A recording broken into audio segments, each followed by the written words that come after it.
Hello, I'm Nathan Judo. I'm here with Shrewsbury Town reporter Lewis Cox. It's Wednesday, and that means the midfielders now. Sun's out. The sun's out. Sun's out. Gun's not out quite in this shot, but hopefully sooner rather than later. We're looking at the midfielders now. There was some absolute star performers this year. Yeah. There's a lot of uncertainty as well. There's a few question marks. Yeah, there is. Yeah. About next season. Let's go to some of the main contenders and the main people who were stalwarts this year.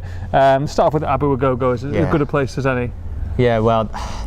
His injury from the back of March onwards that made him miss Wembley. I mean, it's the biggest blow they could have had, really. I think it would have been a very different end to the season, very different final if he was fit. I think they'd have stayed in the top two race a bit longer, maybe even pushed all the way if he stayed fit. In the nicest way in the world, he's not the best footballer in the club, but he just sets the tempo and he just drags others with him. An easy leader in the midfield. Yeah, absolutely. Sadler's club captain, we spoke about him the other day, but on a match day, Abu Ogogo wears the armband and he pulls everyone with him. If people aren't playing to the level, he drags them up to the level. And what a massive blow that was. Obviously he had that big scrap in Northampton, which was mad to see, that massive fight. He got the suspension and just after that got the injury which ruled him out, so it's horrible and it will be a shame for Abs if that's how his 3 seasons at Town come to an end. Obviously he's out of contract, he's, as I understand, mulling that over. A lot of talk about how he potentially wants to move to a club closer to his London home. Understandable for me, if he can get a London move, closer to his family, good money, the clubs down there can potentially pay. Sure. Because Shrewsbury aren't by any means the wealthiest club in this division. So you wouldn't you wouldn't be too angry with him as supporters if he left. You'd be massively disappointed. Sure. And he'd be a massive hole to fill, Ogogo, this season. I mean, he had the injury, but how many games did he play? Certainly well into the 40s or maybe 50s, a heartbeat, as I say, and that will be some void to fill. The workload was sort of shared with Ben Godfrey this season, but you're losing Ben back to Norwich, and you need a energetic player. Askey's already told me he likes hard-working midfielders. That can also play, but boy, they need someone who can cover the ground like Abs and fly into a tackle.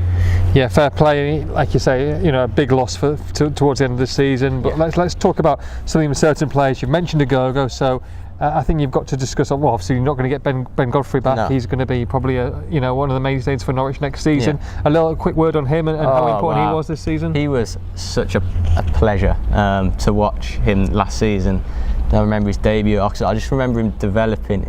In fact, his debut at Oxford, it was a few games into the season, but straight away he set his tone, tackles, and you just thought, hello, this kid's young. He's got a little bit about him. He's not played much. He's young, but he's physically big, and he covers. Well, he's a bloke. Gallops. With it. His stride was like 2 to other people's 1. He wins the ball strong. You could see it from the start, but boy, he developed and turned into one of their, if not the most key player. Certainly a massive part of that midfield trio with Ogogo and Nolan. Just what a season he had. 50 odd games, development. I mean, I understand from contacts in Norwich that when he came, I mean, sort of signed as a centre midfielder, but he hadn't had too much experience of that position, which blows your mind. Sort of been mooted as a right back, a centre half. For him to come into League One in a different position and be one of the best midfielders in the league, wow. You were at Wembley with me for the League One playoff final. Extra time, Salop were out on their feet. The players had cramp. Ben Godfrey grew stronger, won tackles in extra time. I'm just thinking, I tweeted that day that I ran out of superlatives since he just kept going. If the 11 had the energy left of Godfrey, they'd have won that. So I hope to see him heavily involved for Norwich. In the Championship next season. I think he's ready. Wish him well. And one person who potentially could be playing in the Championship next season, although Shrewsbury fans will not want to see him there at all, is my favourite player and someone who runs for England, John Nolan. I think it's fair to say that he is their best footballer. Was their best footballer last season. Hurst's son, he loves calling Hurst his dad, so which is a bit concerning, following the footsteps of his parents. But that's going to be an interesting talking point of this summer, I think. How many clubs are going to be interested in him? I haven't heard too much at this stage in terms of solid, concrete interest. Throughout the season, we were hearing Sunderland, Ipswich, Leeds, loads of massive clubs. Hurst going, massive factor, going to Ipswich. I would imagine that Hurst would want to take him. Hurst knows he's good enough, easily good enough to play in the champ. There's certainly potential there. He's got 2 years left on his deal here. Town are in a good place. They don't want to lose him. They don't have to lose him. There's an interesting balance of, if Ipswich come sniffing, what does Shrewsbury say we want? What have you got to come up with? I've heard all kinds of different figures. A lot of fans are saying 7 figures. Are Ipswich going to want to pay that? It's interesting. Ipswich, correct me if I'm wrong, you might know more than me, by sort of recent history, don't spend. One of the smallest spenders in the league. So I mean, they'll want to back Paul Hurst, surely, but whether they're going to give him that much money for one player, I mean, I'm sure Hurst will be saying, we need him. You just wait till you see him. Championship clubs know all about Nolan. Of course, now. Shrewsbury at the top of the league, and he was the star man. He got 10 goals. I mean, that goal at Charlton. Incredible. My days. It was by a country mile the best goal I saw last season. And just each time you watch it, it was such a great moment for this season. It's such a Nolan, for me, in both Wembley finals, actually went a bit missing on the biggest stage. Didn't have the influence we'd want him to have, and that was a shame. That was a big shot window for him, and he didn't have the best of games in the playoff final. But then I guess not many Town players did. I mean, again, but just someone you still want to. We spoke about it the other day with the defenders and with Toto Enciala, who's the other player. Sort of players might want to, clubs might want to come and go in for if they could keep him and fend off interest. What a statement! You got your best footballer sticking around. Askey will know all about him from Nolan's time playing further down the level. Nolan, you would think, knows all about Askey. They'll want to meet, discuss. I'm sure when the players are back, sort of. 25th, 26th of June. It'd be an interesting time, that just before the friendlies, when they can kind of have meetings and say what you expected of, speak with agents, what's the interest, all of that. If they can keep Nolan, what a boost. Big ask though, I think, with Enciala, he's the one. But as I say, the crux of it is they're in a good position on the 2-year deal, and they can command what money they want. You never know if keep turning interest down, he's going to upset Nolan as a player. You don't want an upset player if he's one of your star men, do you?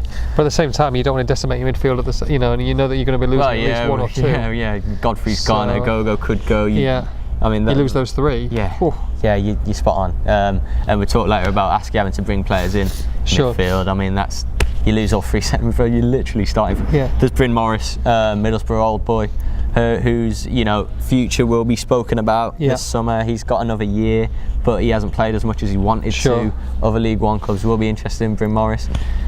That's one that might stick around, but again, that's another one that could go centre midfield. Could be fascinating. We could get to July, sort of this time in a month or so, and it's usually might have to wait for the right man or the right men to come across. It's not going to be someone they're going to sign ASAP. There needs to be a lot of discussions with the board, I'm sure with transfer funds, and also to see who becomes available in the summer as the summer goes on. Their work, Askey said to me about getting a mix in a balance. There will be lads that he's come across in midfield. If you're talking, you're getting 3 or 4 midfielders in across, wingers as well. There will be players he knows from a lower level, and that's the blueprint of Hurst. You've got to trust how well that worked. Trust Askey's judgment. He's just stormed to the conference title, something Hurst couldn't do. So you've got to trust his judgment, and that he's seen players, a lot of players in lower divisions that would, I think, jump at the chance to come here because they saw that it's a stepping stone for players like them. Yes, under a different manager, but with the appointment of Askey, they're sticking to a blueprint, Town, aren't they, of what worked so well last time. So I wouldn't be surprised to see players he spotted from those levels. I wouldn't be surprised to see the market of a Godfrey tapped into again. How well did that work with Ben Godfrey? So again, the right balance is needed. What it does concern me a little bit, I'm sure Askey's not concerned. I know how busy they are. It's a big workload, isn't it? If 1, 2, 3 of them go, there's a lot to cover, a lot to fill. I don't doubt that they'll be able to do it successfully. It's just a big ask. It's a massive, sort of almost improbable ask to get it as good as it was last season. That trio, and be a big ask to repeat that. Alex Rodman, haven't mentioned yet. Alex Rodman is in a category of players out of contract, but though he triggered an extension, he's now one of a number of players out on holiday. I'm sure they're mulling over what to do there. I would expect Rodman to to stick around. He likes it here. He's had the best time of his career here. Played a lot of football. Yeah. The new manager apparently likes to use width. You know, Rodman's 31, I believe. Maybe he might not be able to get a better move now. You know, he wants to give it another crack here. The fans like him. Yeah. Rodman and Worley sticking around on either wing. Again, like we've said with the defence, a good bit of familiarity and consistency. Base to build from. There are a couple of wingers that will come into the fore. Abo Issa, signing from non-league last season. We got excited by him. Towards the end of the season, he'll play a part, I'm sure. I'm sure we'll see at least one fresh winger brought in. But if you're starting with Rodman and Worley, we know what they can do in this division, and build from there. Yeah, absolutely. Yeah. So a bit, midfield's key because they won so many games in central midfield. Yes, Hurst likes to use width, but the middle of the park, they outran teams, overran teams in that position, and big ask to get. You know, hopefully some of them stick around. Hopefully, well, obviously, I don't expect Godfrey to be here, as we said, but you know, one of Agogo or Nolan. If both of them are here next season, wow, you're laughing. So you know, to be seen on that, but. What a season we had to watch all those going at it together. Stunning performances. Yeah, fingers crossed they can keep a few of those going into next season. I'm sure we'll see a few additions. Join us again tomorrow on Thursday. We'll be speaking about the forwards and potentially in some special safe. It's not sunny up there. Safe standing area. Okay, we'll see you then. Cheers. Bye bye.